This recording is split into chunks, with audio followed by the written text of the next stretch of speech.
A farmer's daughter builds a shelter for abandoned horses, determined to give them a safe haven. But 2 days later, a billionaire's convoy pulls up to her property, and what happens next changes everything.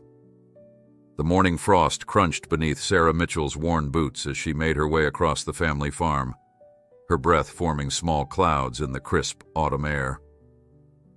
At 26, her face still carried the freckles of her youth, but her eyes held a determination that had been forged through years of hardship. The farm that had once been the pride of Meadow Valley was now hanging by a thread, with more debts than crops and more problems than solutions. Yet Sarah's stride remained purposeful as she headed toward the abandoned barn at the edge of their property. For 3 generations, the Mitchell farm had been a cornerstone of the community, but when Sarah's father suffered a debilitating stroke 2 years ago, everything changed. Her mother, Ellen, had taken on double shifts at the local diner, while Sarah deferred her veterinary studies to keep the farm afloat. Each morning brought new challenges, new bills, and new reasons to give up. But giving up wasn't in the Mitchell family vocabulary. Sarah pushed open the weathered barn door, wincing at the protesting creak of rusted hinges. Sunlight streamed through gaps in the roof, illuminating dust particles dancing in the air.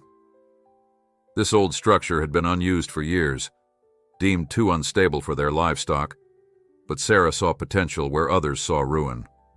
Just like she did with the 5 abandoned horses she'd discovered last week, abandoned and left to starve on the vacant Ferguson property next door. "Morning, beauties," she called softly, approaching the makeshift stalls she'd constructed from salvaged lumber. 5 pairs of eyes turned toward her, wary, hopeful, resilient. The horses' ribs still showed prominently beneath their dull coats, but there was improvement. The bay mare nickered softly, recognizing the person who had saved them from certain death. "Sarah Mitchell, what are you doing out here so early?" The voice startled her. She turned to find Sheriff Tom Cooper standing in the doorway, his weathered face a mix of concern and admiration. "Folks in town are talking about your rescue operation." Sarah brushed hay from her jeans. "These horses needed help, Tom. I couldn't just leave them to die." The sheriff stepped inside, careful to move slowly around the skittish animals. "I know your heart's in the right place, but taking in 5 horses when your family's struggling, people are worried about you." "We're managing," Sarah said, the stubborn lift of her chin daring him to challenge her further. "I've been contacting rescue organizations, but they're all full. Just need to get them healthy enough to rehome." Tom sighed, removing his hat. "That's actually why I'm here. The Ferguson property was foreclosed on by Ridgeline Development. Their security team reported the missing horses." He paused, watching Sarah's face pale. "They're claiming theft." "Theft?" Sarah's voice rose, causing the horses to shift nervously. She lowered her tone immediately. "Those horses were abandoned without food or water. That's animal cruelty, not ownership."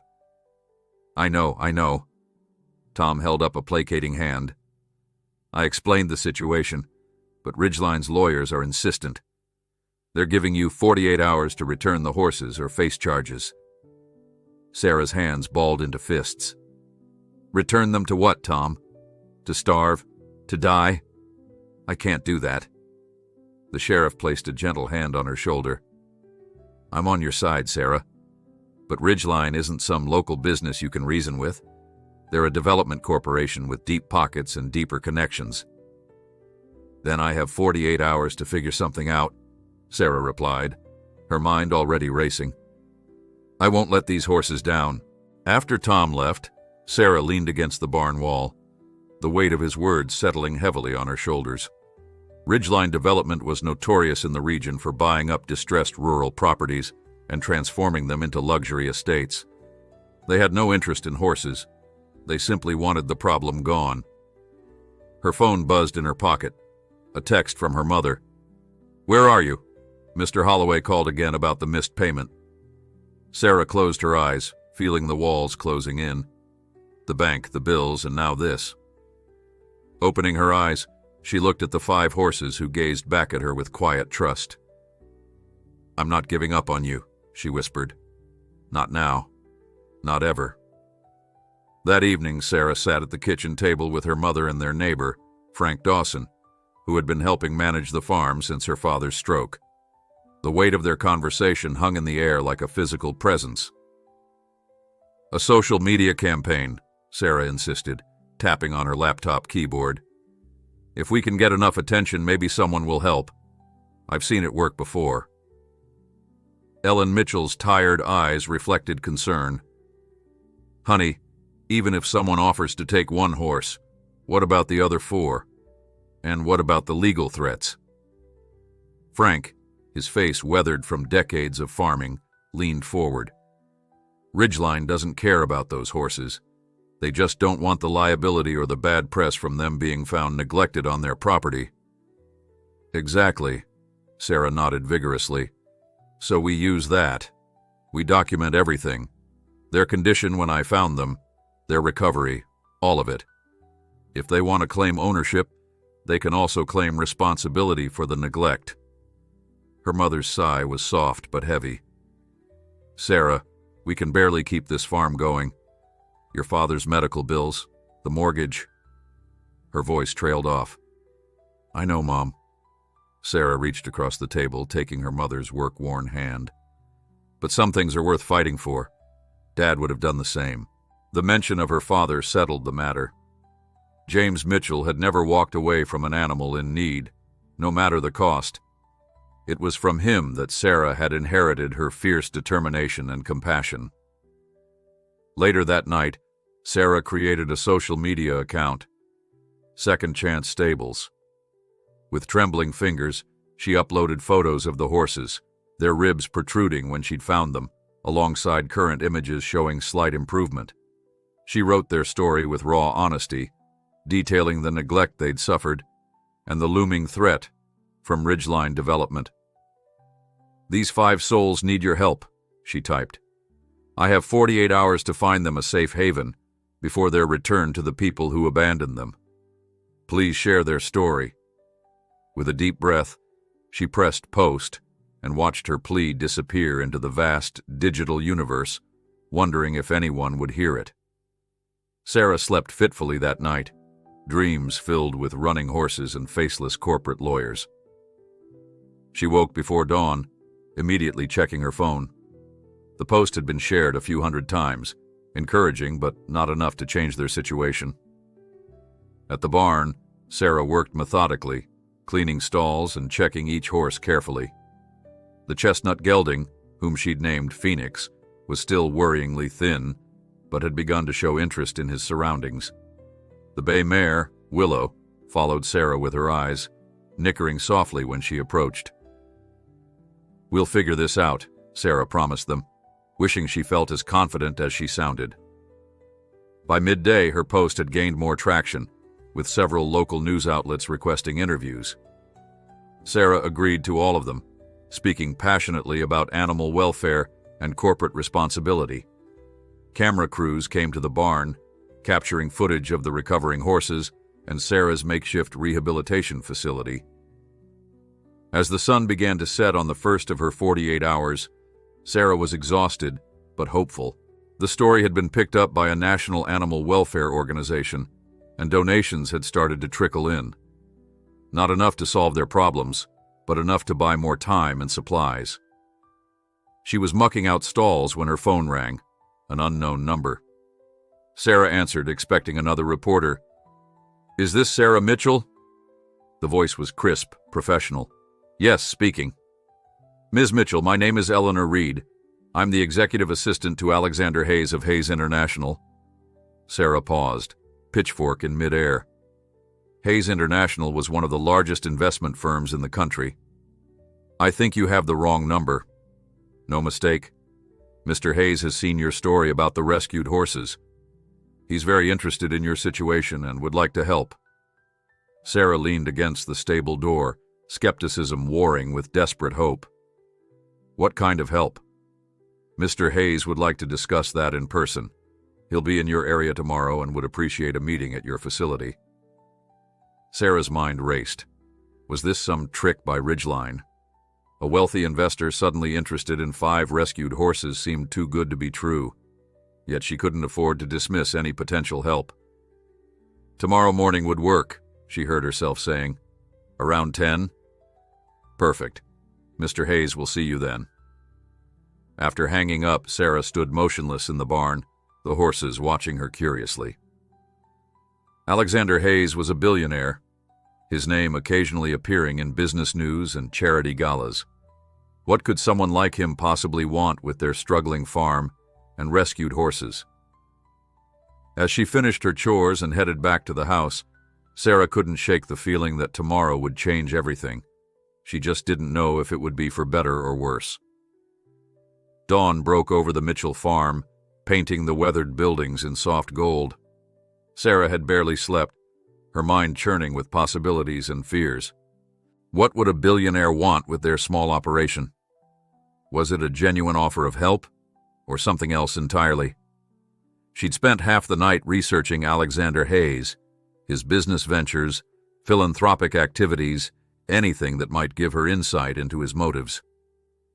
By 7 a.m., she was already in the barn, determined to make the dilapidated structure as presentable as possible. Frank arrived an hour later, eyebrows rising at the sight of Sarah scrubbing the barn doors. "You expecting the Queen of England?" he joked, setting down a toolbox. Sarah wiped sweat from her brow. "Alexander Hayes is coming, the billionaire." Frank's smile disappeared. "Here? Why?" "His assistant called yesterday. Said he saw our story and wants to help." Sarah continued scrubbing, avoiding Frank's concerned gaze. "Sarah," Frank's voice was gentle but firm, "rich folks don't just show up at struggling farms because they saw something on the internet. What's his angle?" "I don't know," she admitted. "But what choice do we have? Ridgeline's deadline is tomorrow morning." Frank sighed, then picked up a broom. "Well, if a billionaire's coming, we'd better make this place shine." Together they worked through the morning, cleaning stalls, sweeping floors, and making the makeshift rehabilitation area as professional-looking as possible. The horses sensed the activity, watching curiously as their temporary home transformed. At 9:45, Sarah rushed to the house to change out of her work clothes. Her mother was already there, face lined with worry. "Are you sure about this?" Ellen asked, watching Sarah pull on her least-worn jeans and a clean flannel shirt. "No," Sarah admitted, quickly braiding her hair. "But I'm sure we need help, and if there's even a small chance he's genuine." Ellen nodded, understanding. They'd learned long ago that pride was a luxury they couldn't afford. "I'll put on some coffee." At precisely 10 a.m., the sound of vehicles approaching drew them to the window. Sarah's jaw dropped. Not one, but 3 sleek black SUVs were making their way up the gravel driveway, followed by what appeared to be a mobile veterinary unit. "What in the world?" Ellen whispered.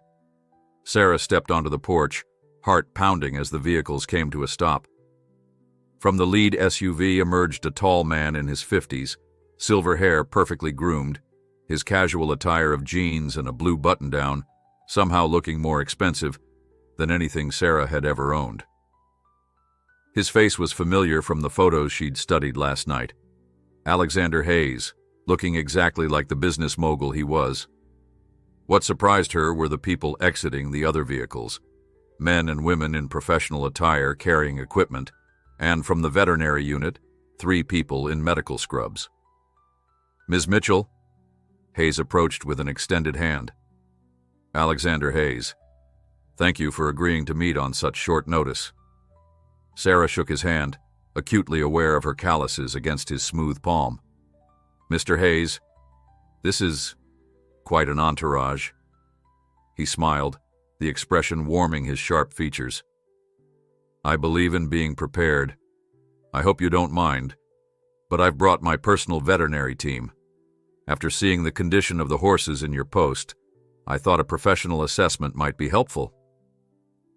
Before Sarah could respond, Hayes gestured to a woman who had approached his side. "This is Dr. Valeria Chen, head of my equine rehabilitation center in Kentucky." The veterinarian, an Asian woman in her 40s with kind eyes, offered her hand. "Ms. Mitchell, what you've done for these horses with limited resources is impressive. I'd like to examine them if that's all right." Sarah's mind was spinning. "Of course, but I don't understand. You have an equine rehabilitation center?" Hayes nodded. "One of several animal welfare projects I support. Shall we see the horses?" As they walked toward the barn, Hayes explained that animal welfare had been his late wife's passion, and after her death 5 years ago, he had continued her work, establishing rehabilitation centers across the country. "Your post was brought to my attention by our social media team," he said. "We monitor for cases like yours, good people doing the right thing without adequate resources." The barn fell silent as they entered, the team of professionals pausing to assess the space. Sarah felt a flash of embarrassment at the clearly improvised setup, but Hayes was already moving toward the stalls, his focus entirely on the horses. "Tell me about them," he said quietly, approaching the bay mare with practiced ease. For the next hour, Sarah watched in amazement as Hayes and his team conducted thorough examinations of each horse.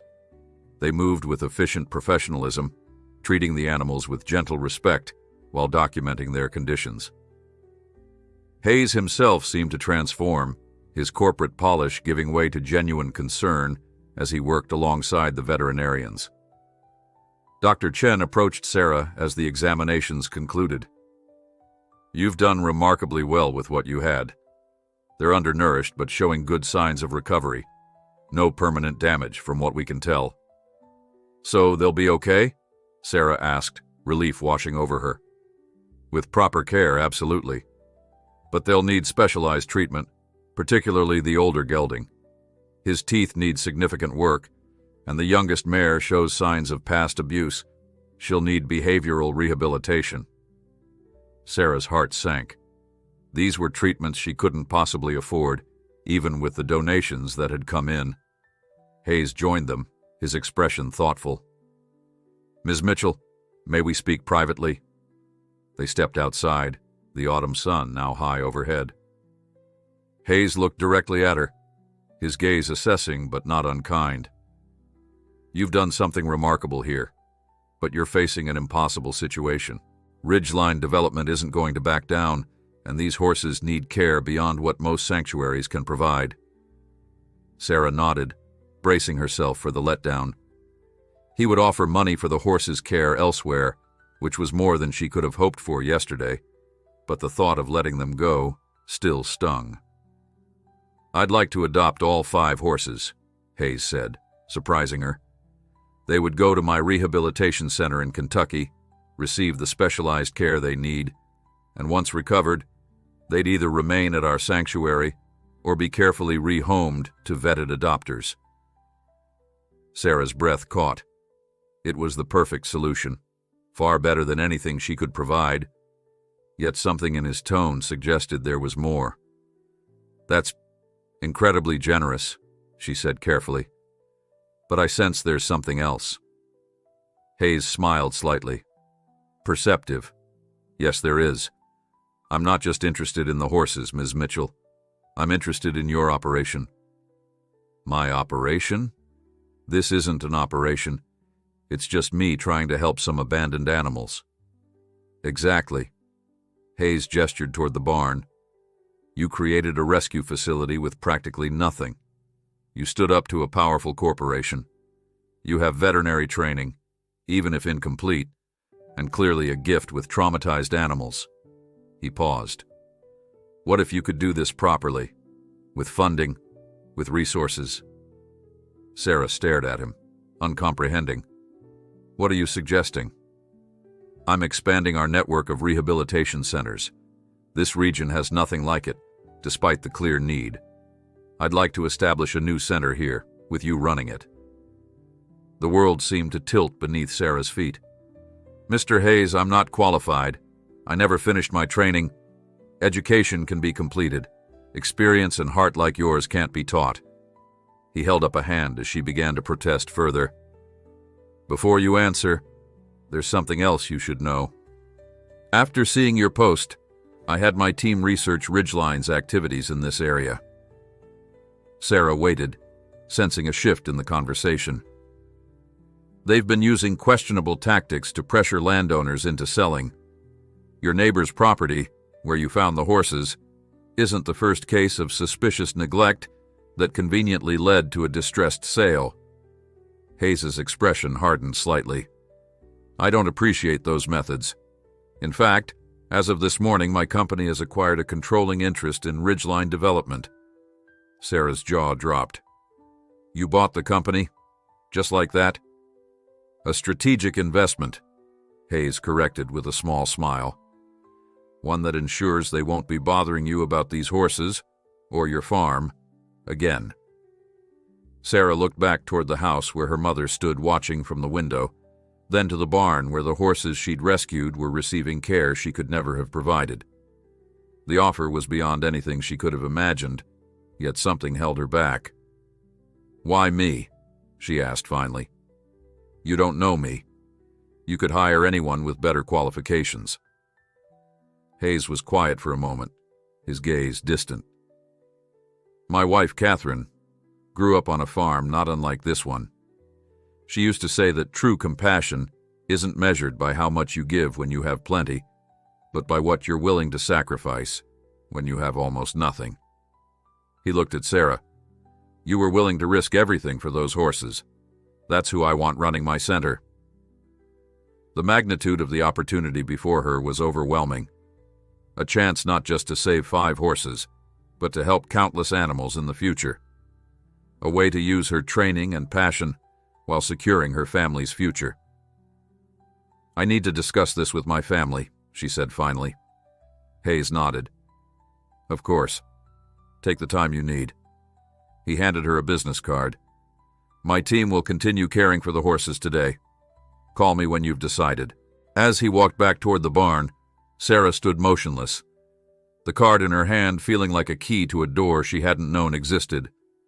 For the first time in 2 years, she allowed herself to feel something dangerous and fragile. Hope. The kitchen table had witnessed every major Mitchell family decision for 3 generations. Tonight, it bore the weight of perhaps the most significant choice they'd ever faced. Sarah sat with her mother and Frank, Hayes's business card placed in the center of the worn wooden surface like some mystical talisman. It sounds too good to be true, Ellen said, wrapping her hands around a mug of tea. The evening had grown chilly, matching the uncertainty that hung in the air. Frank leaned back in his chair, his weathered face thoughtful. I checked him out while they were working with the horses. Hayes is the real deal. His foundation has built 3 animal rehabilitation centers across the country, all highly regarded. But why here? Why us? Ellen persisted, the caution of hard years evident in her voice. Sarah had been quiet, her mind replaying every moment of her conversation with Hayes. I asked him the same thing, she said finally. His answer seemed genuine. It's not just about the horses. It's about finding people who care enough to do this work properly. And he just happened to buy out Ridgeline Development? Ellen's skepticism was palpable. Actually, that makes the most sense to me, Frank interjected. Men like Hayes don't achieve that level of success without being strategic. He saw an opportunity to expand his foundation's work while simultaneously neutralizing a company using tactics he disapproves of. 2 birds, 1 stone. Sarah nodded slowly. And it's not like he's giving us the money and walking away. The foundation would own and operate the center. I'd be an employee, albeit one with significant responsibilities. Have you considered what this means for your father? Ellen asked softly. The question hung in the air. James Mitchell's stroke had left him requiring constant care, currently provided at a facility 30 minutes away. The farm's financial struggles meant they could barely afford the most basic care program. Actually, yes, Sarah said, straightening in her chair. Hayes mentioned that the foundation provides comprehensive benefits for its employees, including family health insurance. Plus, if I'm earning a real salary. She didn't need to finish the thought. Better care for her father, possibly even bringing him home with professional support, had been a dream that seemed impossible until now. Ellen's eyes glistened with tears. James would be so proud of you, honey, but he'd also want you to be sure. Sarah stood, moving to the window that overlooked their land. In the distance, lights still glowed from the barn where Hayes's team continued working. They had brought portable equipment, additional feed, medications, resources Sarah could never have provided. I need to see Dad, she said suddenly, before I decide. An hour later, Sarah sat beside her father's bed in the care facility. The room was clean but Spartan, a far cry from the warm farmhouse where he'd spent his life. James Mitchell's once powerful frame seemed diminished against the white sheets, but his eyes, the same deep brown as Sarah's, followed her attentively as she explained Hayes's proposition. Though his speech was limited by the stroke, James could communicate through expressions and the squeeze of his hand. Sarah held nothing back, detailing everything from finding the abandoned horses to Hayes's unexpected arrival and extraordinary offer. "What do you think, Dad?" she asked finally, holding his hand between both of hers. James Mitchell's gaze was steady, his response coming as a firm squeeze of her hand and a deliberate nod. "You think I should accept?" Sarah clarified. Another squeeze, stronger this time. Then, with visible effort, he formed two words. "You're calling." Tears welled in Sarah's eyes. Her father had always believed in her ability to work with animals, had encouraged her veterinary studies even when money was tight. He had seen her path clearly, even when circumstances had forced her to set it aside. "I'm scared," she admitted. "What if I fail? What if I'm not good enough?" James squeezed her hand again, then slowly lifted his other hand to point at her heart. The message was clear. Trust yourself. Sarah leaned forward, pressing a kiss to his forehead. "I love you, Dad. We'll bring you home soon. I promise." The drive back to the farm was quiet, the night sky brilliant with stars. Sarah's mind was made up, a sense of purpose settling over her that she hadn't felt in years. As she pulled up to the house, she was surprised to see lights still on in the barn and one black SUV remaining in the driveway. Inside the barn, she found Hayes sitting on a hay bale, gently stroking Willow's nose through the stall door. The bay mare, normally wary of strangers, seemed completely at ease with him. "You have a way with them," Sarah observed, approaching quietly. Hayes smiled, not startled by her appearance. "Years of practice. Animals know when you respect them." He stood, brushing hay from his expensive jeans. "Your Phoenix is responding well to the initial treatments. Dr. Chen is optimistic about all of them." Sarah nodded, moving to check on the chestnut gelding, who did indeed look more comfortable. "Your team has been here all day. You didn't have to stay." "I wanted to." Hayes's tone was matter-of-fact. "Besides, I thought you might have questions after discussing everything with your family." Sarah turned to face him directly. "Just one, actually. When can I start?" The smile that spread across Hayes's face was genuine, transforming his serious demeanor. "I was hoping you'd say that." He extended his hand, which Sarah shook firmly. "Welcome to the Hayes Foundation, Ms. Mitchell." "Sarah," she corrected. "If we're going to work together, it's just Sarah." "Alexander, then," he responded, "though most people call me Alex." The formalities concluded, Hayes, Alex, immediately shifted to practical matters. "My team has already drafted initial plans for renovating this facility. We can review them tomorrow. The horses will be transported to Kentucky for specialized care until the center here is operational, but they'll return as our first official residents." Sarah's mind was already racing ahead. The main barn needs structural work before anything else, and will need proper water systems, quarantine facilities. Alex laughed, raising a hand to pause her flood of ideas. All in good time. Rome wasn't built in a day, and neither is a proper rehabilitation center.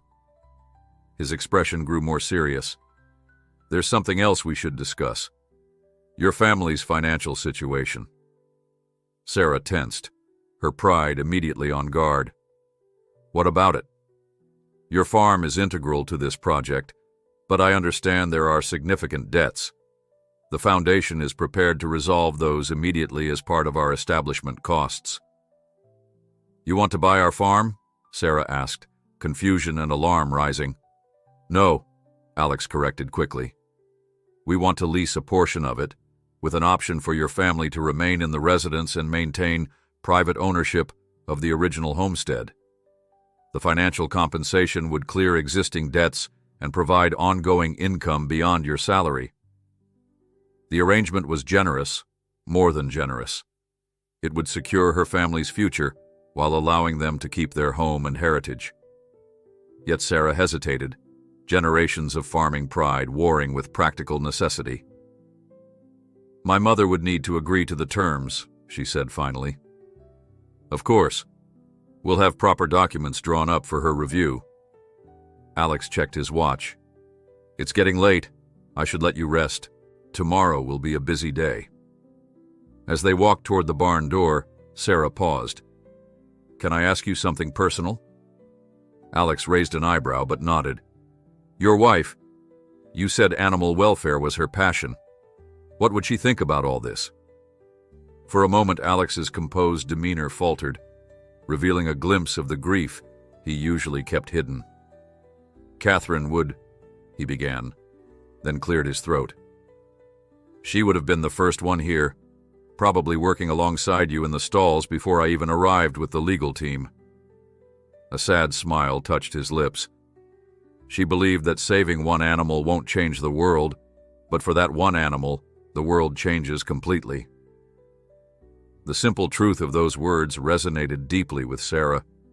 It was exactly why she hadn't been able to leave those 5 horses to their fate, despite everything. She sounds like someone I would have liked very much, Sarah said softly. She would have said the same about you. Alex's professional mask returned, but his eyes remained warmer. Get some rest, Sarah. Tomorrow we begin turning your rescue into something extraordinary. As his SUV disappeared down the driveway, Sarah remained in the barn doorway, the weight of the day's events finally settling on her shoulders. Through the stall doors, she could see the rescued horses, now resting comfortably with proper care and medication.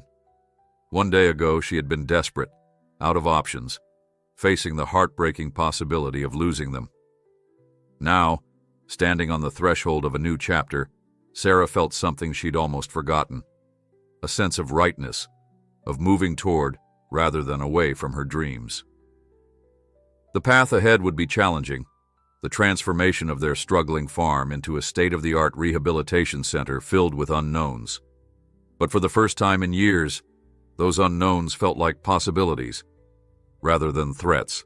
Sarah took a deep breath of the night air, filled with the familiar sense of hay and horses, and smiled. Tomorrow couldn't come soon enough. Morning arrived with the rumble of trucks and machinery. Sarah had barely finished her coffee when the first vehicles appeared. Construction crews, architects, and more of Hayes's staff, all arriving with military precision. The quiet farm had transformed into a bustling worksite virtually overnight. They don't waste time, do they? Ellen observed, watching from the porch as workers began unloading equipment. Sarah shook her head, equally amazed. Alex said they've done this before. They have a system. Alex, is it? Ellen raised an eyebrow, a hint of amusement in her tired eyes. Before Sarah could respond, a sleek silver Tesla pulled up, and Alexander Hayes emerged, dressed in work boots and a casual button-down that somehow still looked impeccable. He approached the house with purposeful strides, tablet in hand. Good morning, he called, climbing the porch steps. I hope we're not too early. Not at all, Sarah replied, suddenly conscious of her well-worn clothes and hastily pulled back hair. I just didn't expect an entire army. Alex smiled.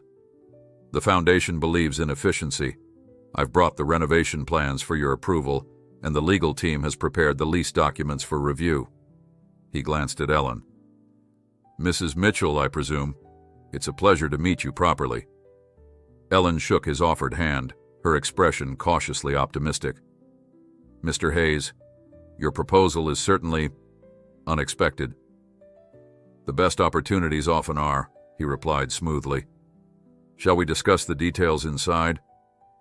I find financial conversations go better with coffee. Over the next hour, seated at the kitchen table, Alex walked them through the Foundation's plans. The proposed rehabilitation center would incorporate the existing barn, completely renovated and reinforced, along with new state-of-the-art facilities built on the eastern portion of their land. The Mitchell family would retain ownership of the main house and 5 acres surrounding it, while leasing 70 acres to the Foundation for 20 years, with an option to renew. The financial terms were more than generous, enough to clear all existing debts, provide a substantial monthly income, and establish a trust for James Mitchell's ongoing care. This can't be standard procedure, Ellen said finally, looking up from the documents. You're offering far more than market value for the lease. Alex's expression remained neutral. The Foundation values more than just land, Mrs. Mitchell. We're investing in your daughter's expertise and this community's potential. Consider it an accurate valuation of the complete package. Ellen glanced at Sarah, a lifetime of communication passing between them in a single look. We'll need our lawyer to review these, of course. Of course, Alex agreed readily. Take all the time you need. Though, he added with a slight smile, the construction team is rather eager to begin. Sarah had been quiet, absorbing the details, while part of her still wondered if this was all an elaborate dream. What about the horses? She asked finally. Dr. Chen and her team are preparing them for transport as we speak, Alex explained. They'll receive specialized care at our Kentucky facility until this center is operational. I've arranged for you to visit them next week, if you'd like to see the Kentucky operation firsthand. I'd like that very much, Sarah said, already missing the 5 animals who had inadvertently changed her life. After Alex left to oversee the preliminary work, Ellen turned to her daughter. You trust him? Sarah considered the question carefully. I trust his actions so far, and I trust that this is an opportunity we can't afford to pass up. Ellen nodded slowly. Your father always said you had good instincts about people. She gathered the documents, her practical nature taking over. I'll call Jim Lawson to review these today. If our lawyer approves, we move forward. By afternoon, the preliminary assessment of the barn was complete, with engineers declaring the basic structure sound, but requiring significant reinforcement. The horses had been safely loaded into a specialized transport vehicle, bound for Kentucky with Dr. Chen accompanying them personally. Sarah had said goodbye to each one, promising they would return to a proper home. As sunset approached, Sarah found Alex standing alone at the edge of the property, looking out over the rolling fields now marked with survey stakes and equipment. Penny for your thoughts? She asked, joining him. Just envisioning what this place will become, he replied. The topography is perfect.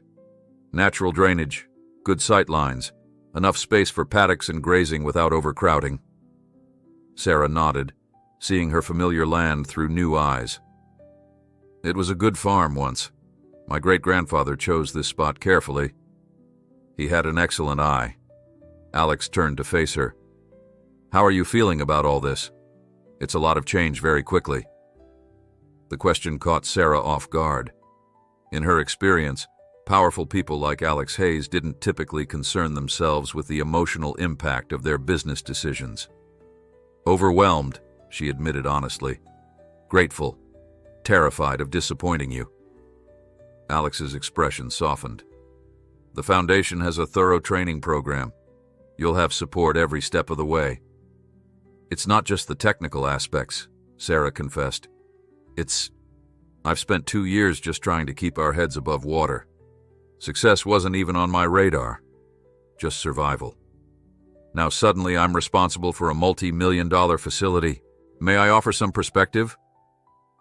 When Sarah nodded, Alex continued. I was raised in foster care. No family money, no connections, just a stubborn refusal to accept the limitations others tried to place on me. My first business loan was for $5,000. I slept on the floor of my office for a year because I couldn't afford both rent and inventory. Sarah stared at him, reassessing everything she thought she knew about Alexander Hayes. The man before her, polished, commanding, exuding wealth and power, had begun with nothing. I didn't know, she said softly. Few people do. It doesn't fit the narrative the business world prefers. Alex's gaze was direct, unwavering.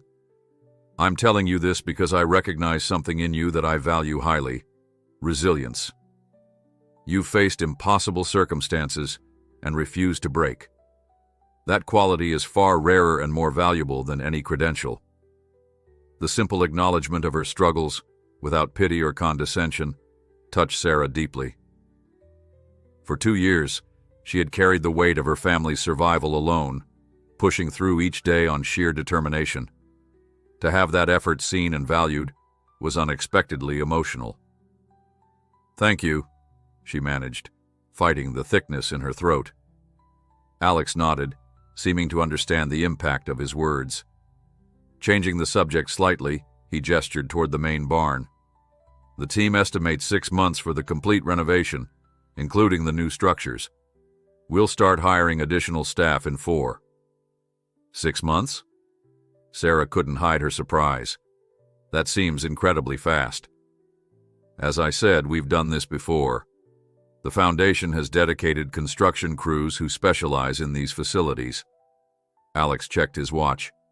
Speaking of which, I should check on their progress before heading back to my hotel. You're not staying on site? Sarah asked, then immediately regretted the question. Of course, a billionaire wouldn't be camping out with the construction crew. To her surprise, Alex looked slightly embarrassed. Actually, accommodation in this area is more limited than I anticipated. The nearest suitable hotel is an hour away. Sarah made a split-second decision. We have a guest room. It's nothing fancy, but it's clean and a lot closer than an hour's drive. Alex looked genuinely taken aback. That's very kind, but I couldn't impose.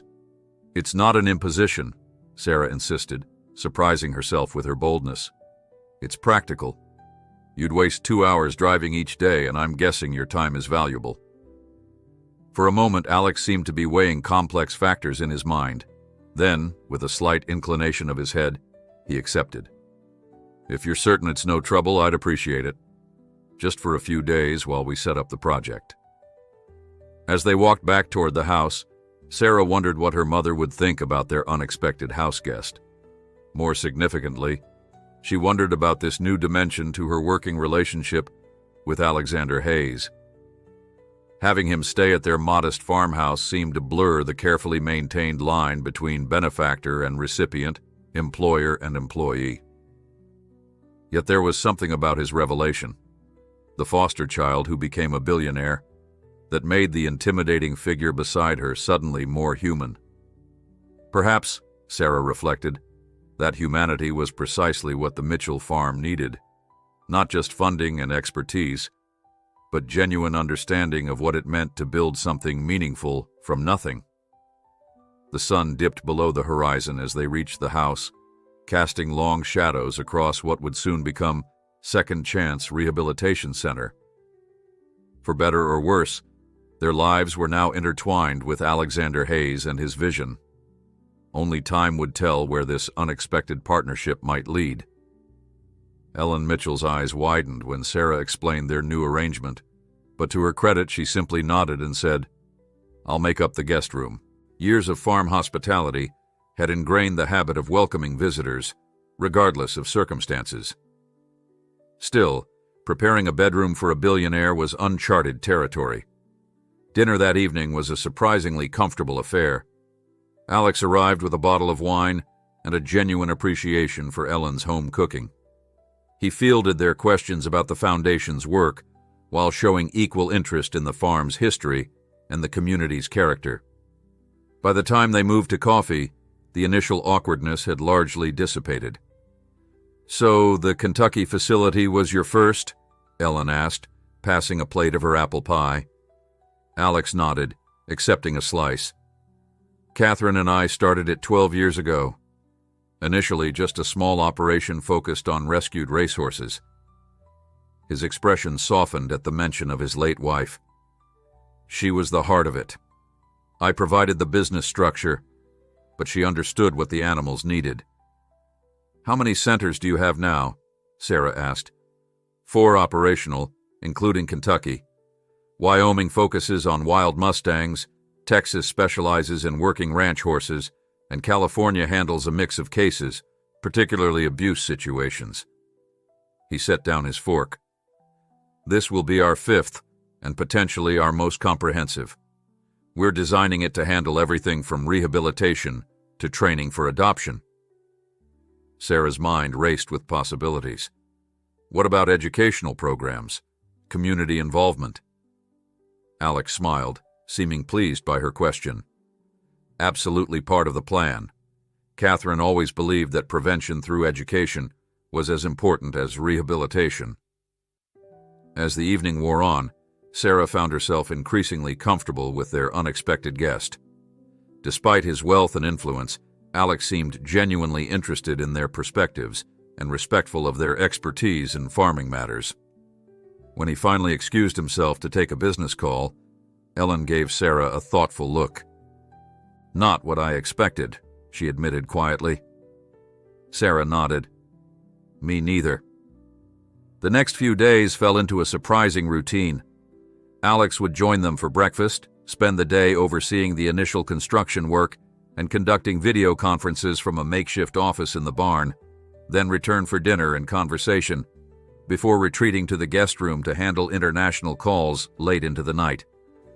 Despite his evident wealth and power, he fit into their household with unexpected ease, even helping with dishes after meals, a sight that still made Sarah do a double-take. On the 4th morning, Sarah rose early to find Alex already on the porch, coffee in hand, watching the sunrise over the eastern fields. She joined him, wrapping her sweater tightly against the autumn chill. "You're up early," she observed, accepting the second mug he offered. "Force of habit. I've never needed much sleep." He gestured toward the horizon. "Besides, I'd miss this. You have an extraordinary view here." Sarah nodded, sipping the coffee, which, she had to admit, was far better than their usual brew. Alex had quietly replaced their ancient coffee maker with a new one on his second day, apologizing for the liberty while insisting it was purely selfish on his part.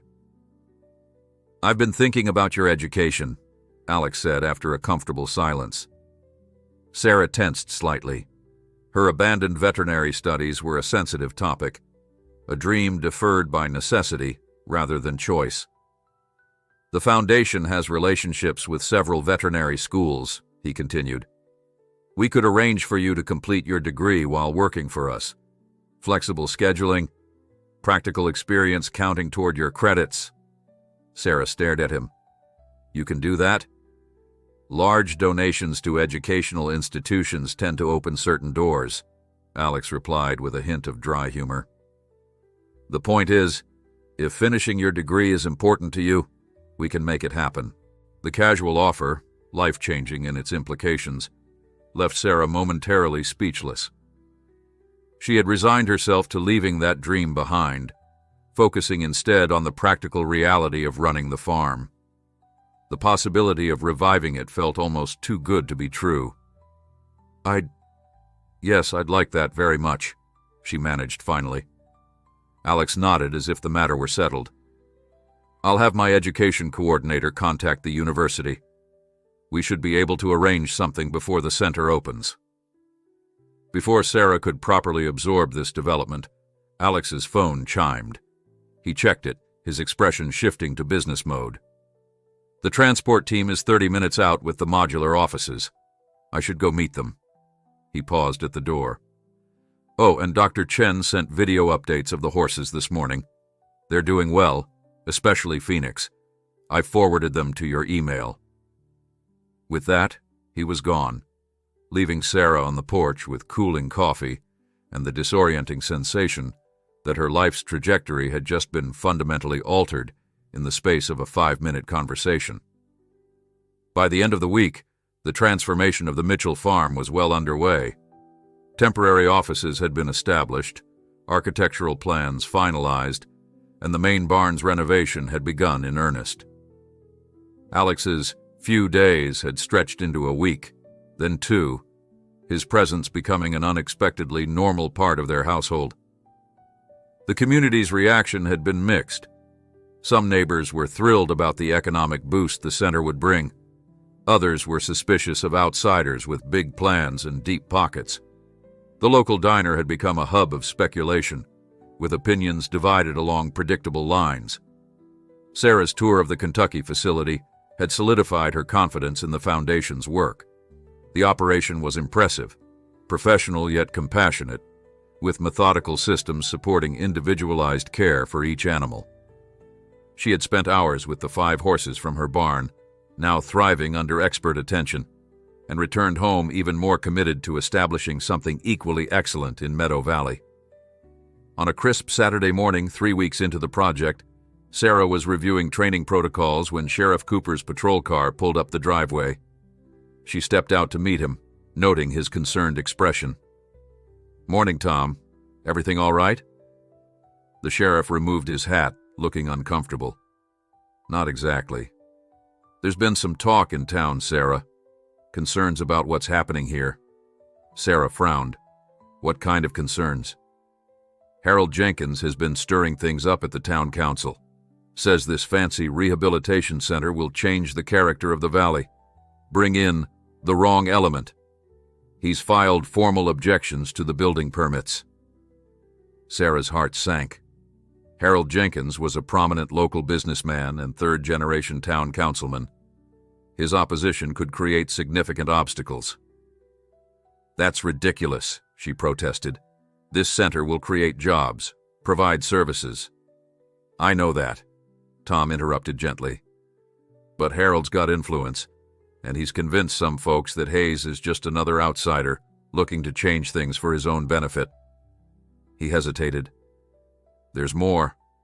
Some are saying you've been influenced by Hayes's money, that you've sold out the community."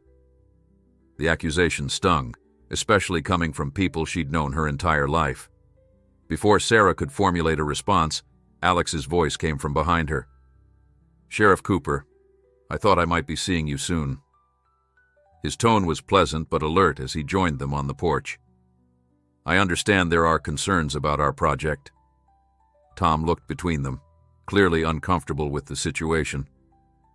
"Mr. Hayes, yes, there's been some opposition voiced at the town council. Nothing official yet, but I thought you should know." "I appreciate the warning," Alex replied. "Perhaps you could enlighten me. What specific objections have been raised?" The sheriff shifted his weight.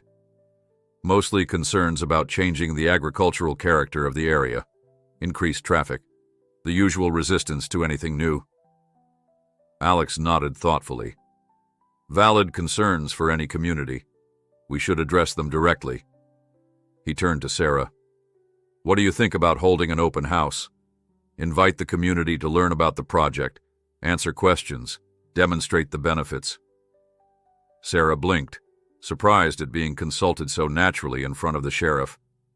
"That might actually help. People here are suspicious of the unknown, but they're also practical. If they can see what we're doing, understand how it fits with the valley's values." "Exactly." Alex turned back to Tom. "Sheriff, would you be willing to spread the word about an informational event next Saturday?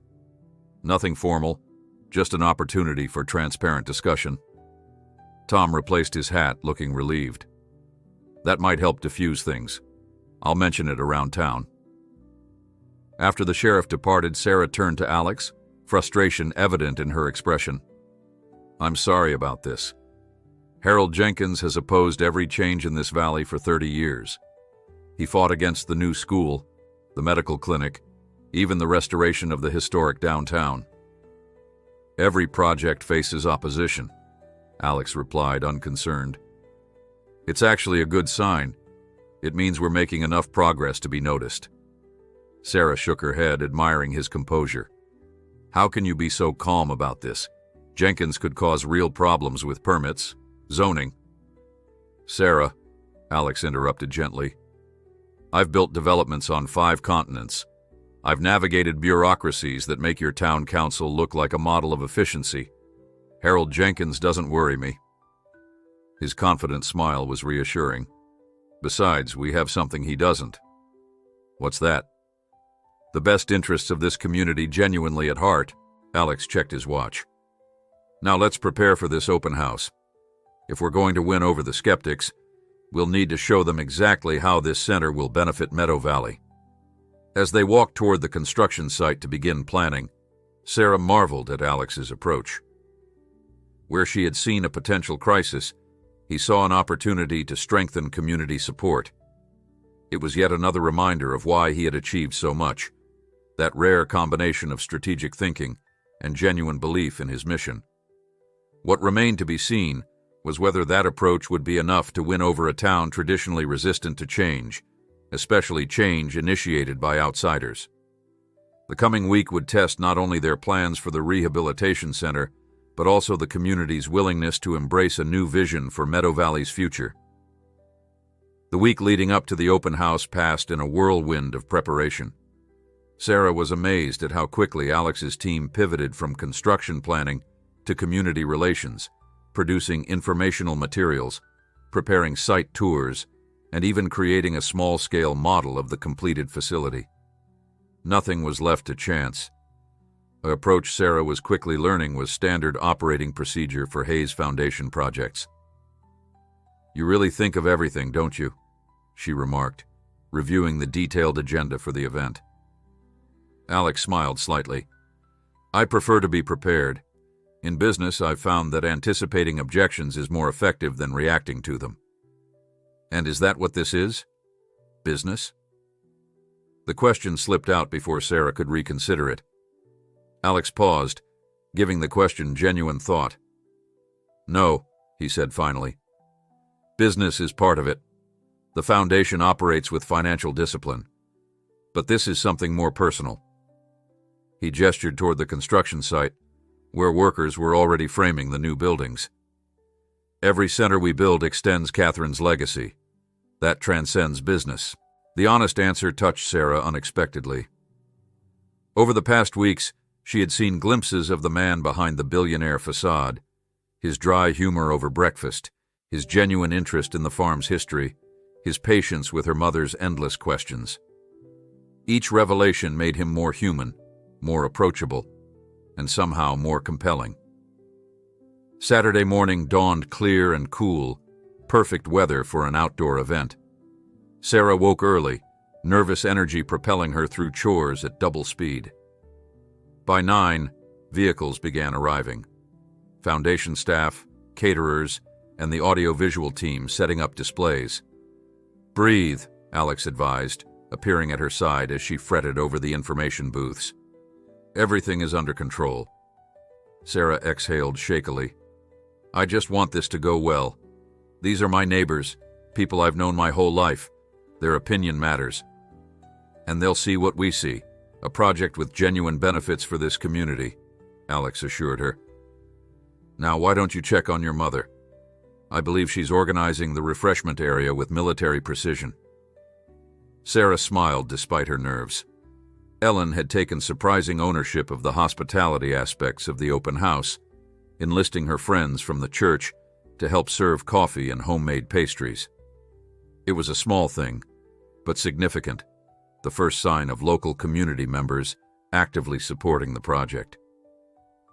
By 11, cars were lining the driveway and parking in the newly cleared field designated for the event. Sarah recognized many faces, farmers, shopkeepers, teachers from the local school, some curious, others openly skeptical. Sheriff Cooper arrived early, as did Mayor Livingston and several town council members. Notably absent was Harold Jenkins, though Sarah spotted his son, Mark, lurking near the back of the gathering crowd. Alex, who had changed from his usual business attire into more approachable khakis and a button-down, addressed the assembled community with relaxed confidence. He thanked them for coming, briefly outlined the Foundation's history and mission, and introduced the key team members. Then, most significantly, he introduced Sarah as the future director of the center. Ms. Mitchell's dedication to animal welfare, even with limited resources, is what brought us to Meadow Valley, he explained. Her knowledge of this community and her commitment to its values will ensure this center serves both the animals in our care and the people of this region. The subtle emphasis on local leadership seemed to resonate with the crowd. Sarah stepped forward, nervous but determined, and spoke from the heart about her vision for the center, how it would provide educational opportunities for local schools, training programs for farmers and horse owners, and economic benefits through jobs and increased visitors to the area. As the formal presentation concluded, and people broke into smaller groups for tours and questions, Sarah noticed Mark Jenkins in deep conversation with Alex. From Mark's animated gestures and Alex's attentive posture, the discussion seemed intense, but not hostile. Ellen appeared at Sarah's side, offering a cup of coffee. "Quite a turnout," she observed. "Even the Petersons came, and they haven't left their farm for anything but church in 10 years. Sarah nodded, scanning the crowd. "I think it's going well." People seemed genuinely interested. "Mr. Hayes is quite the diplomat," Ellen remarked, watching as Alex now chatted easily with a group of elderly farmers, listening more than speaking. "He knows when to lead and when to listen." Sarah couldn't disagree. Throughout the planning process, she had watched Alex navigate complex personalities and competing interests with remarkable skill. He seemed to instinctively understand when to assert authority and when to build consensus, a talent Sarah was trying to absorb for her own future role. The open house continued through the afternoon, with most attendees staying far longer than expected. Sarah led multiple tours of the construction site, explaining how the facility would function while emphasizing the care taken to preserve the farm's historical character. To her relief, even the most skeptical visitors seemed to soften as they understood the project better. As the event wound down and the last guests departed, Sarah found herself standing with Alex near the old oak tree that had shaded generations of Mitchells. "I think we won some hearts and minds today," he said, satisfaction evident in his voice. "Even Mark Jenkins seemed interested," Sarah agreed. "I was surprised to see him so engaged, given his father's opposition." Alex's expression was thoughtful.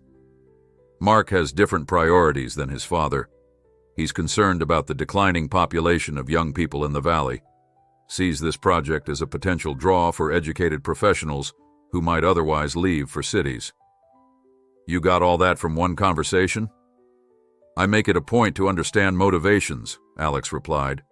"Mark might be a valuable ally, despite his father's resistance." The cleanup crew worked efficiently, dismantling displays and packing equipment. As twilight descended, only the Foundation's core team remained for a debriefing in the temporary office. "Overall, an extremely successful event," concluded Diane Roberts, the Foundation's Community Relations Director. "We've collected over 60 feedback forms, most overwhelmingly positive. Even the concerns raised were constructive rather than obstructionist." Alex nodded. "Follow up personally with anyone who expressed specific questions or concerns. I want them to know we're listening." He turned to Sarah. "Any additional insights from your perspective?" Sarah considered the question. "I think we need to emphasize the educational aspects more in our communications. Several teachers were excited about the potential for school programs, and that could build support among families." "Excellent point," Alex agreed. "Diane, let's develop a specific outreach plan for the school district." As the meeting concluded and the team dispersed, Sarah felt a growing sense of confidence. The community's response had been more positive than she dared hope, and for the first time, she could truly envision the completed center as a valued part of Meadow Valley. Alex lingered after the others left, studying the architectural renderings still displayed on the wall.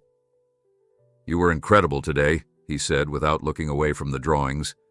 "Your passion for this project is evident, and it resonates with people." Sarah felt warmth rise to her cheeks at the unexpected praise. "I just spoke from the heart." "Precisely." Now he turned to face her. "That authenticity is why I wanted you to lead this center. Technical skills can be taught, but genuine commitment can't be." The simple validation meant more to Sarah than she could express. For years, she had felt like she was failing, unable to save the farm, forced to abandon her education, watching her father's health decline without the means to provide the care he deserved. To be valued for her perseverance, for the very qualities that had sustained her through those difficult years, was profoundly affecting. "Thank you for giving me this chance," she said quietly. "I won't let you down." Alex's expression softened. "I know you won't." He glanced at his watch. "It's been a long day. We should both get some rest. The real work begins tomorrow." As they walked back to the house in comfortable silence, Sarah reflected on how dramatically her life had changed in just a few short weeks. From desperate rescuer of abandoned horses to future director of a state-of-the-art rehabilitation center, the transformation seemed almost unbelievable. Yet, with each passing day, the future they were building became more tangible. The construction progressing, the community beginning to embrace the vision, her own confidence growing under Alex's steady mentorship. For the first time in years, Sarah wasn't just surviving. She was moving towards something meaningful, something that honored her father's legacy while creating her own. The evening stars emerged above them, brilliant in the clear country sky, as they reached the farmhouse porch. Tomorrow would bring new challenges, new obstacles to overcome. But tonight, Sarah allowed herself to simply appreciate how far they had already come. The positive momentum from the open house carried through the following weeks as construction accelerated. Foundations were poured, frames erected, and specialized equipment began arriving daily.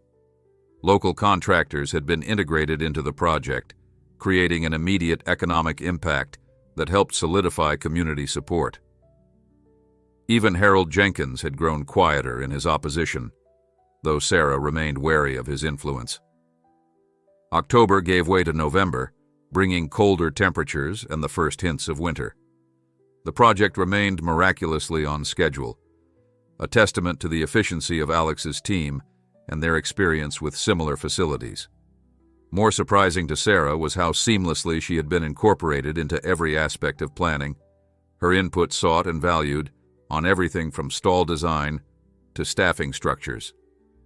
"We need to discuss your training schedule," Alex mentioned one evening as they reviewed blueprints in the temporary office. Outside, the first snow flurries of the season swirled in the darkness. "Dr. Chen has offered to host you at the Kentucky facility for a month of intensive hands-on experience." Sarah looked up from the plans. "A month? But there's so much to do here."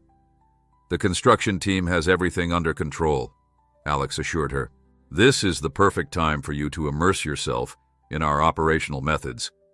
You'll work directly with our most experienced staff, learning systems you'll implement here." The opportunity was invaluable, yet Sarah hesitated. "What about my mother? With everything changing so quickly?" "Ellen is welcome to join you if that helps," Alex offered. "The foundation maintains guest accommodations near the Kentucky Center, specifically for visiting staff and families." Sarah was touched by his consideration.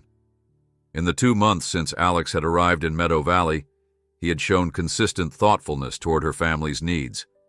He had arranged for improved medical care for her father, ensured Ellen was included in key decisions, and somehow managed to make these gestures feel like practical business arrangements rather than charity. "Let me talk to her," Sarah said finally. "When would I leave?" "Ideally, next week."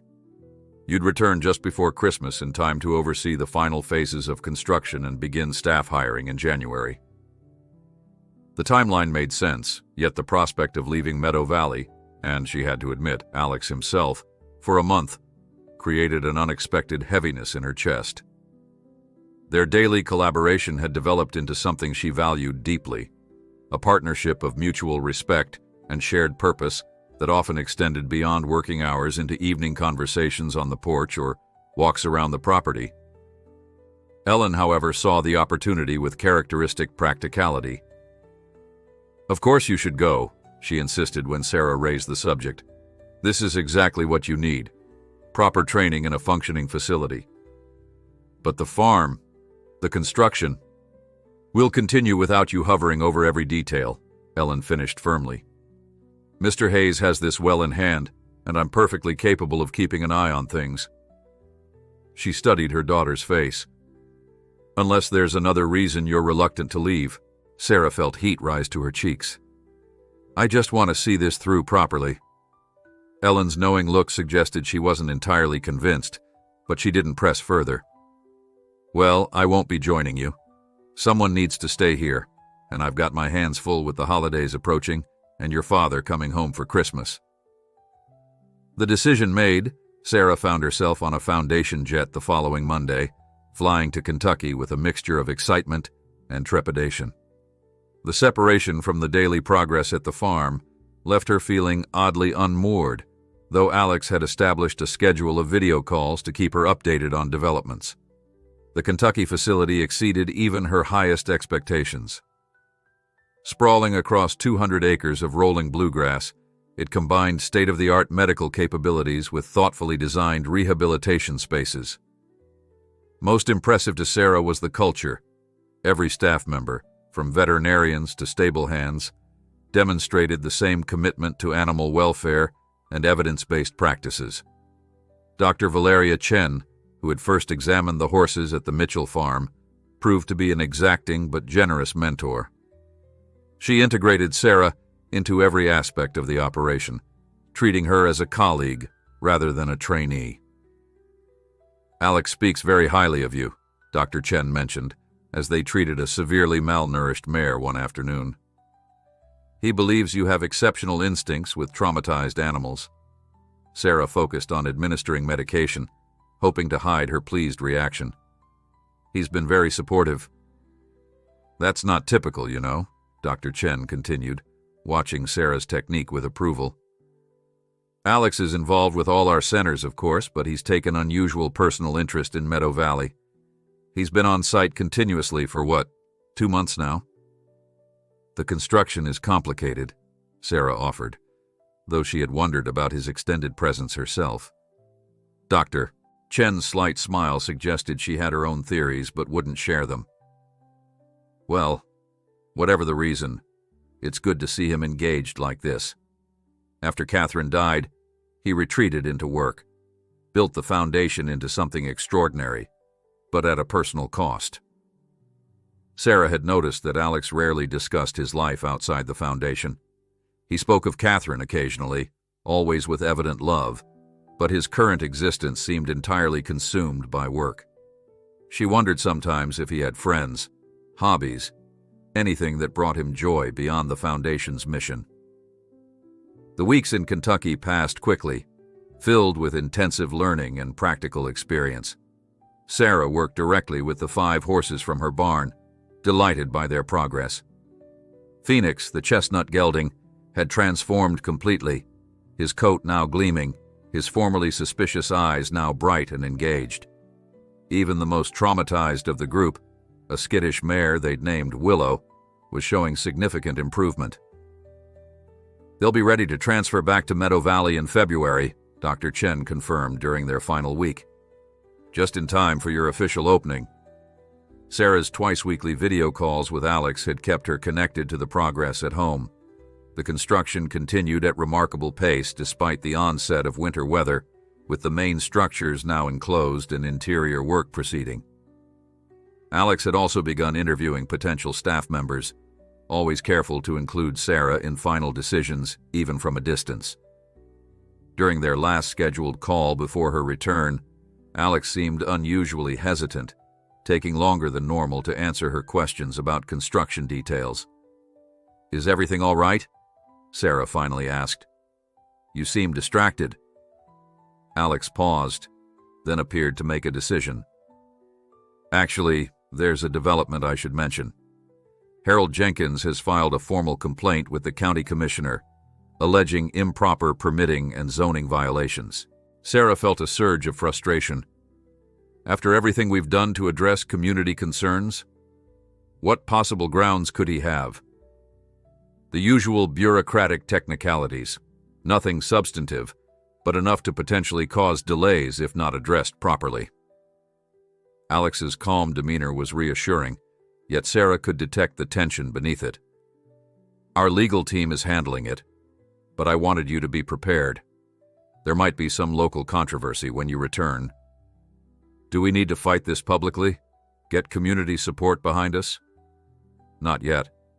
Sometimes these situations are better handled quietly, through proper channels."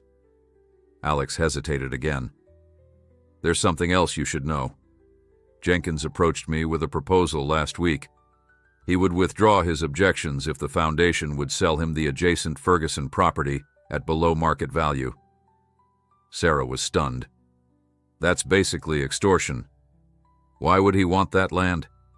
It's been sitting abandoned for years." "Apparently he's had his eye on it for some time. He owns the parcel beyond it, and together they would give him control of the water rights for that section of the valley." Alex's expression hardened slightly. "I declined his offer, of course." Sarah considered the implications. "So this complaint is his retaliation, using bureaucracy to pressure you into reconsidering?" "That would be my assessment, yes." Alex's face softened. "But please don't worry. We've navigated more complex challenges than Harold Jenkins. The project remains on schedule, and we'll resolve this appropriately." After ending the call, Sarah sat in her temporary Kentucky quarters, thoughts churning. She had naively hoped the open house had resolved their community relations issues, but clearly the battle for Meadow Valley's future was more complicated than she'd anticipated. Old power structures and interests didn't simply yield to new visions, no matter how beneficial those visions might be. Yet, alongside her concern, Sarah felt a renewed determination. The month at the Kentucky facility had shown her exactly what they were working to create in Meadow Valley. Not just a rehabilitation center, but a model of compassionate, evidence-based care that could transform both animal welfare and the community itself. That vision was worth fighting for, whatever obstacles Harold Jenkins might throw in their path. In 3 days, she would return home to face these challenges directly. The Sarah Mitchell, who had desperately tried to save 5 abandoned horses in a crumbling barn, had been transformed, just as surely as those horses themselves. She was returning not just with new knowledge and skills, but with a clearer sense of purpose and the confidence to defend it. What remained uncertain was how her relationship with Alex might evolve as they moved from the planning phase to implementation, and how his role might change once the center was operational. These questions lingered in her mind as she packed her belongings, preparing to return to Meadow Valley and whatever awaited her there. Sarah's return to Meadow Valley coincided with the first major snowfall of the season. As the foundation's jet descended through cloud cover, she pressed her face to the window, eager for a glimpse of home. The landscape below was transformed, rolling white hills punctuated by the stark lines of bare trees, farmhouses like islands in a frozen sea. And there, unmistakable even under its blanket of snow, was the Mitchell farm. Even from the air, she could see how dramatically it had changed. New structures stood, where once there had been only empty fields, their modern lines somehow harmonizing with the traditional architecture of the original barn and farmhouse. Construction vehicles created dark tracks through the snow, evidence of work continuing despite the weather. The small regional airport was nearly deserted when they landed. Sarah gathered her luggage, thanked the pilot, and headed toward the terminal. surprised to find Alex waiting inside. He was dressed casually in a heavy sweater and jeans, his usual polish slightly softened by the informal attire. "Welcome home," he said, taking her suitcase. "How was Kentucky?" "Incredible," Sarah replied, suddenly aware of how much she had missed their daily interactions. "Dr. Chen is amazing. I learned more in a month than I did in 2 years of university." They walked to his waiting SUV, their breath creating small clouds in the frigid air. As they drove through the snow-covered countryside, Sarah couldn't stop herself from peppering Alex with questions about the construction progress, staff recruitment, and, most importantly, the situation with Harold Jenkins. "His complaint is proceeding through proper channels," Alex explained, hands steady on the wheel as they navigated the slippery roads. "Our legal team has filed a comprehensive response demonstrating our compliance with all regulations. The county commissioners will review both positions next week. And if they side with Jenkins, we appeal, adjust, or adapt." Alex's tone was matter-of-fact. "But I don't think it will come to that. Jenkins overplayed his hand with the attempted land deal. Several commissioners were quite interested to hear about that particular negotiation tactic." Sarah studied his profile, noting the slight tightening around his eyes that betrayed more concern than his casual tone suggested. "There's something you're not telling me." Alex glanced at her, a flicker of surprise crossing his features, before he returned his attention to the road. "You've become quite perceptive about my expressions." "We've spent a lot of time together," Sarah replied simply. After a moment's hesitation, Alex nodded. "Jenkins has been approaching potential staff members, suggesting the project is unstable and offering them positions with his various enterprises instead. He's particularly targeted the local hires." Sarah felt a surge of indignation. "That's beyond underhanded. These are people's livelihoods he's messing with." "Yes, and unfortunately it's working with some candidates. 3 have withdrawn their applications in the past week. So he's attacking us on multiple fronts. Legal challenges, poaching staff." Sarah's mind raced ahead. What does he really want? This can't just be about the Ferguson property. Alex was silent for a moment, navigating a particularly treacherous curve before responding. "I've had our team look into Jenkins's business affairs. He's overextended, several failed investments, a divorce settlement that depleted his liquid assets. The water rights from that combined property would allow him to sell to a major agricultural corporation that's been quietly acquiring land in the region. So this is just about money? He's trying to block something beneficial to the entire community for a cash payout?" "It usually is about money, in the end," Alex replied, a hint of weariness in his voice. They crested the final hill, and the Mitchell farm came into view. Sarah gasped softly. The transformation was even more dramatic up close. The main barn, now fully restored and expanded, gleamed with fresh paint. New paddocks extended across the eastern fields, and modern treatment facilities connected to the original structure through tastefully designed breezeways. Construction continued on several outbuildings, but the core of the rehabilitation center was clearly taking shape. "It's really happening," Sarah whispered, emotion thick in her throat. Alex pulled to a stop in front of the farmhouse, now surrounded by carefully cleared paths through the snow.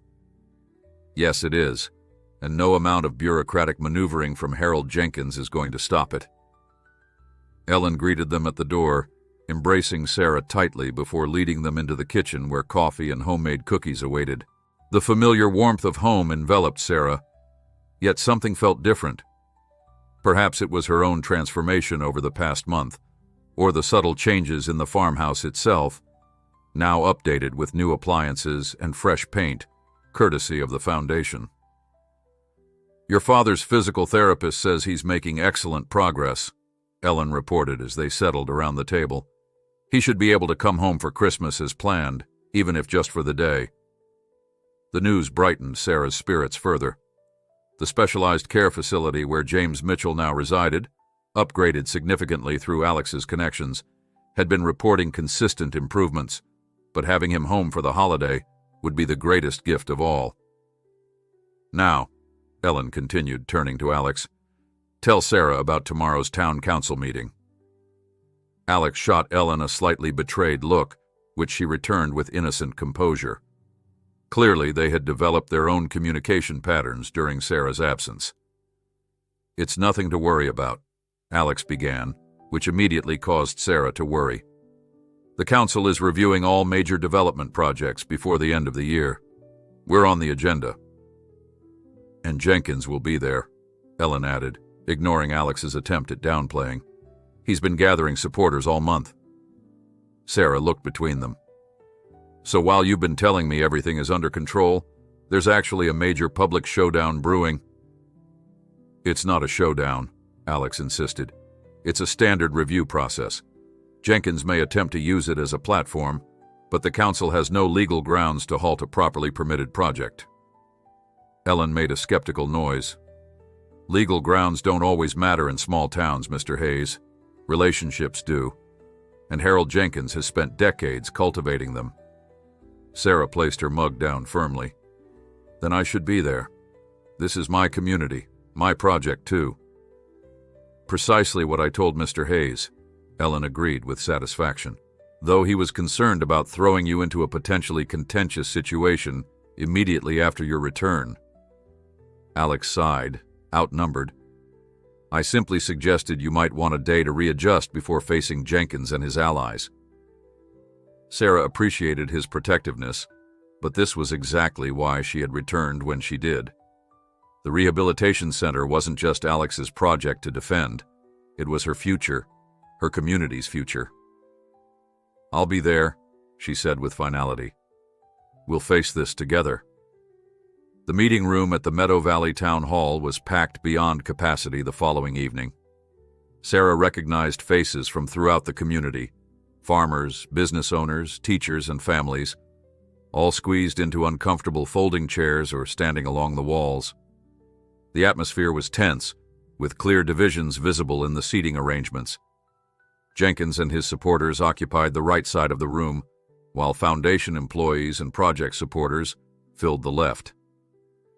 Sarah and Alex entered together, causing a ripple of whispers as they made their way to the front row. Ellen joined them, along with Frank and several neighbors who had become vocal advocates for the project. Mayor Livingston called the meeting to order, her expression carefully neutral as she outlined the evening's agenda. The rehabilitation center was last on the list, forcing Sarah to sit through nearly 2 hours of mundane town business before their project was called for review. Alex presented first, delivering a concise overview of the project's status, economic benefits, and compliance with all local regulations. His presentation was polished, but purposefully understated, focusing on facts rather than promises. Sarah noted how skillfully he emphasized local involvement and community benefits without seeming to pander. Then Harold Jenkins rose to speak.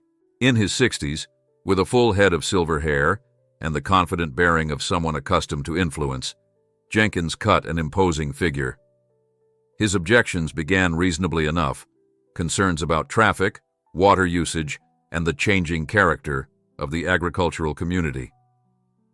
But as he continued, his arguments grew more personal.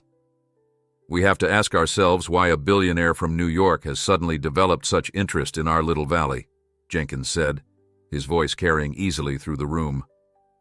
"And why a local family would so quickly surrender generations of agricultural heritage for this commercial enterprise." The implication was clear, and Sarah felt heat rising to her face.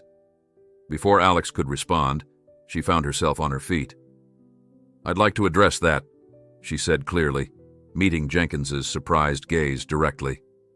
Mayor Livingston nodded. "The floor recognizes Sarah Mitchell."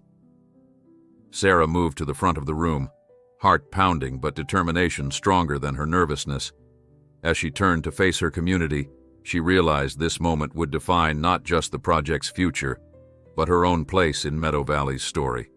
Sarah stood before her neighbors, keenly aware of the weight of the moment. The faces looking back at her represented every chapter of her life: teachers who had encouraged her early love of animals, farmers who had taught her to respect the land, families who had supported the Mitchells through her father's illness. Even Harold Jenkins had once judged her 4-H project with thoughtful fairness. These weren't faceless opponents. They were her community, her history. "I've lived in Meadow Valley my entire life," she began, her voice steadier than she felt. "My great-grandfather built our farmhouse with timber from our own land. My father taught me to respect every acre we cultivated, every animal in our care." She paused, gathering her thoughts. "So when Mr. Jenkins suggests I've surrendered our agricultural heritage, I take that very personally." The room had grown perfectly still, even Jenkins watching her with begrudging attention. 2 months ago, I found 5 abandoned horses on the Ferguson property. They were starving, neglected, left to die by whoever owned them. With what little resources I had, I brought them to our barn and tried to save them. Sarah's voice strengthened as she continued. "That's our real heritage in this valley, not just farming the land, but caring for it and everything that lives on it." She gestured toward Alex, seated in the front row. When Mr. Hayes arrived, he didn't see a failing farm or an investment opportunity. He saw someone trying to do the right thing without adequate resources. The rehabilitation center isn't replacing our agricultural tradition. It's evolving from it, in the best possible way. Sarah turned slightly to address Jenkins directly. "You've raised concerns about traffic, water usage, and changing character. Those are valid questions that deserve honest answers. But let's be equally honest about what this project brings. 30 new jobs, educational opportunities for our schools, veterinary services for local farmers, and a renewed purpose for land that might otherwise be sold off for subdivision or corporate farming." She looked back at the wider audience. "My father always said that Meadow Valley's strength was its ability to support each other through hard times while holding tight to its values through good ones. This center embodies those values: compassion, stewardship, and community responsibility. If that represents change, then it's change that honors our past rather than erasing it." Taking a deep breath, Sarah concluded, "I'm not asking you to support this project because it saved our farm, though it did. I'm asking you to support it because it represents the very best of what this valley has always stood for: taking care of our land, our animals, and each other. Thank you." As Sarah returned to her seat, the room remained silent for a beat before a smattering of applause began, growing stronger until most of the audience was participating. Even some on Jenkins's side of the room joined in, moved by the sincerity of her appeal. Alex squeezed her hand briefly as she sat down. "That was perfect," he whispered. Jenkins rose again, his expression tighter than before. "Emotional appeals aside, there are serious regulatory concerns that haven't been addressed. The water usage alone—" "If I may," interrupted Mark Jenkins, rising from his seat near his father. His unexpected intervention caused a ripple of surprise through the room. "I've reviewed the Foundation's environmental impact studies and water management plans. They're actually implementing conservation systems that will use less water than traditional agricultural operations of similar size." Harold turned to his son, clearly shocked by this public contradiction. "Mark, we can discuss this privately." "I think it needs to be discussed publicly, Dad." Mark's voice was respectful but firm. "I've stayed quiet too long while you've opposed this project. But the truth is, it's exactly the kind of development our valley needs: environmentally conscious, economically beneficial, aligned with our community's values." The revelation created a palpable shift in the room's energy.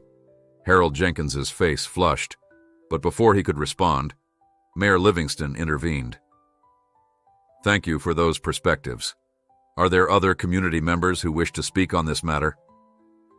What followed was a procession of neighbors offering their views, some supportive, others cautious, a few echoing Jenkins' concerns.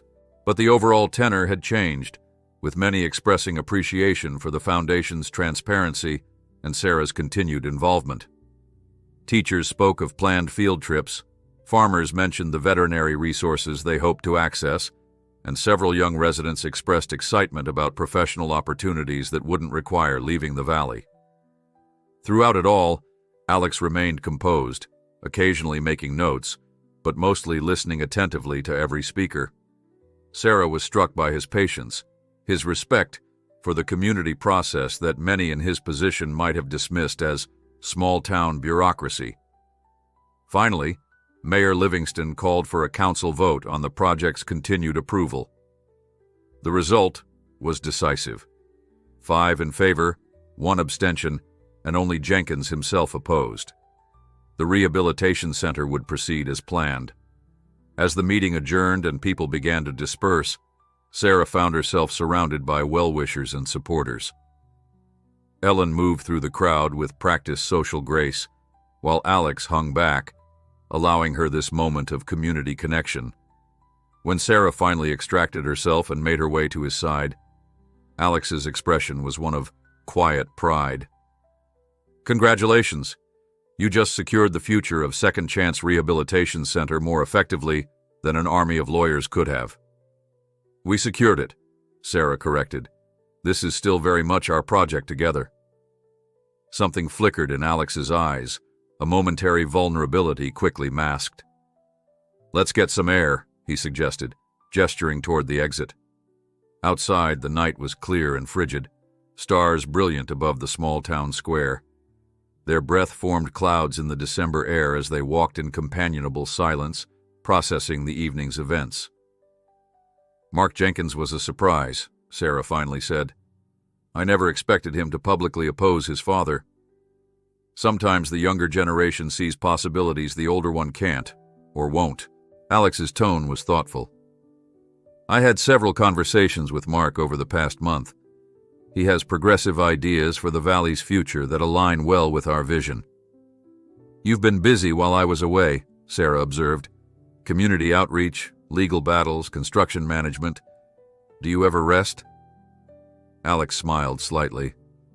"Not historically, no. It's a character flaw Catherine frequently pointed out." "She sounds like she was good for you," Sarah said carefully, aware they were approaching personal territory they rarely discussed. "She was." Alex's gaze remained on the distant horizon. "She kept me grounded, reminded me there was more to life than building and acquiring." He paused. "After she died, I threw myself into the foundation, expanded it beyond anything we'd initially planned. It was a way to honor her, but also a way to keep moving forward," Sarah finished softly. "To have purpose when everything else felt empty." Alex looked at her then, genuine surprise in his expression. "Yes, exactly that." They had reached the town square's small park, now decorated with holiday lights that reflected off the snow-covered ground. Sarah brushed snow from a bench, and they sat, the events of the evening settling around them like the stillness of the winter night. "I've been meaning to ask," Sarah said after a comfortable silence. "How long do you typically stay involved with new centers after they open? I imagine you'll be eager to get back to your regular life once we're operational." The question had been weighing on her mind since Kentucky. Alex's continuous presence over the past months had become so natural that she could hardly imagine the center without him. Yet she knew he had a global foundation to run, other projects that needed his attention. Alex seemed to choose his words carefully. "Normally, I'd transition to a more advisory role once the director and core staff are established. Quarterly visits, regular consultations, but not day-to-day involvement." "Normally," Sarah echoed, catching the qualification. "This situation is different."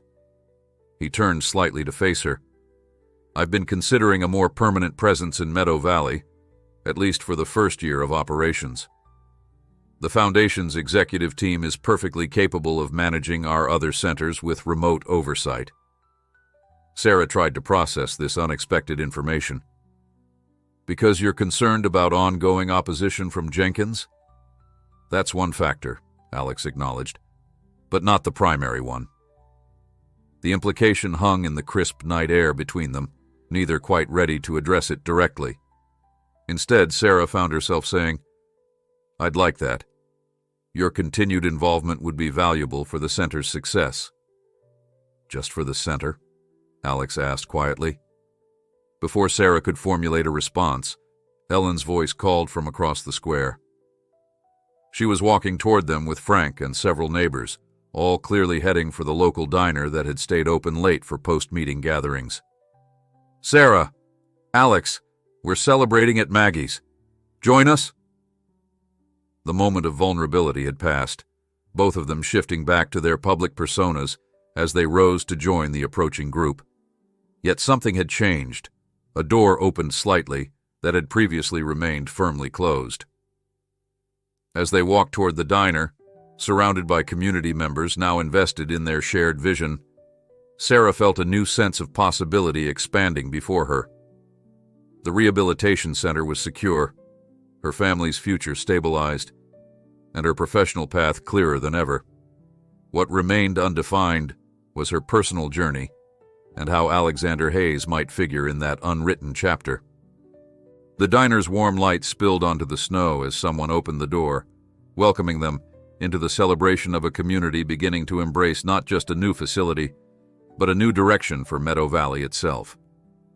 February arrived with a clarity that only deep winter brings: crystalline skies, pristine snow, and a hushed landscape that seemed to hold its breath in anticipation of spring. For Sarah, the date circled on her calendar marked a different kind of rebirth: the official opening of Second Chance Rehabilitation Center. The past 2 months had unfolded in a whirlwind of final preparations.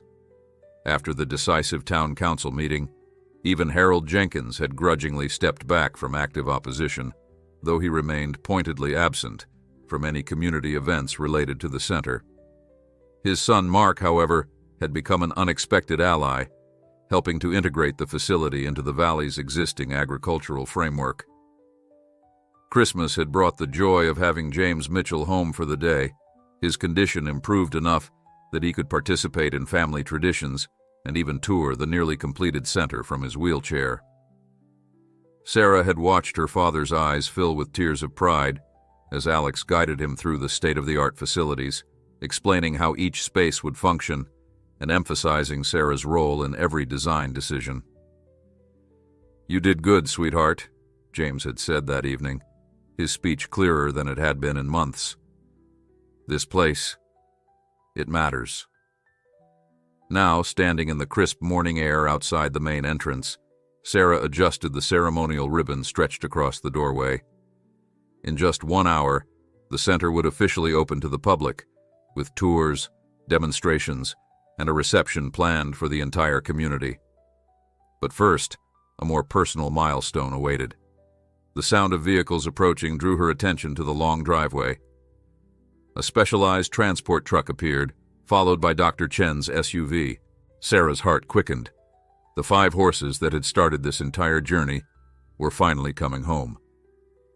Alex emerged from the main building, coming to stand beside her as the vehicles pulled up.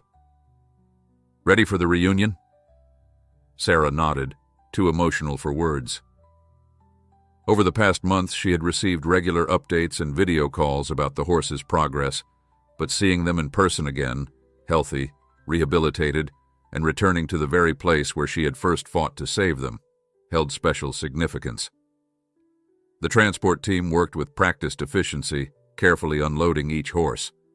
Dr. Chen supervised closely, clipboard in hand, calling out specific instructions for each animal.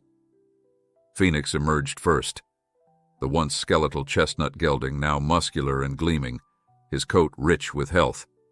He scanned his surroundings with intelligent eyes, ears pricked forward with interest rather than fear.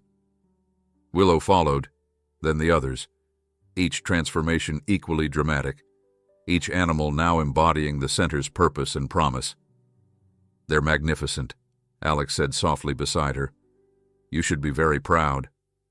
Sarah could only nod, watching as her original rescues were led to their new stalls, not as patients this time, but as permanent residents who would help educate visitors about rehabilitation and recovery.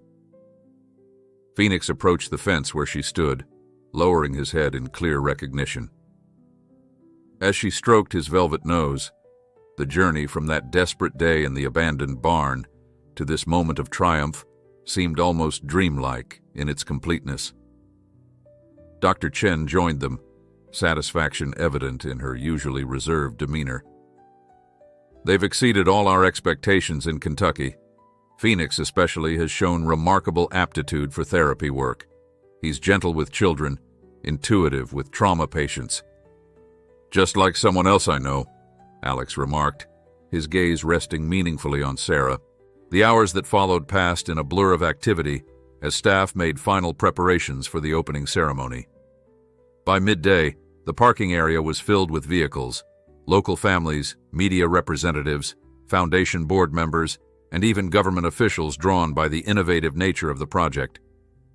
Ellen had outdone herself coordinating refreshments with local businesses, while Frank supervised parking with military precision.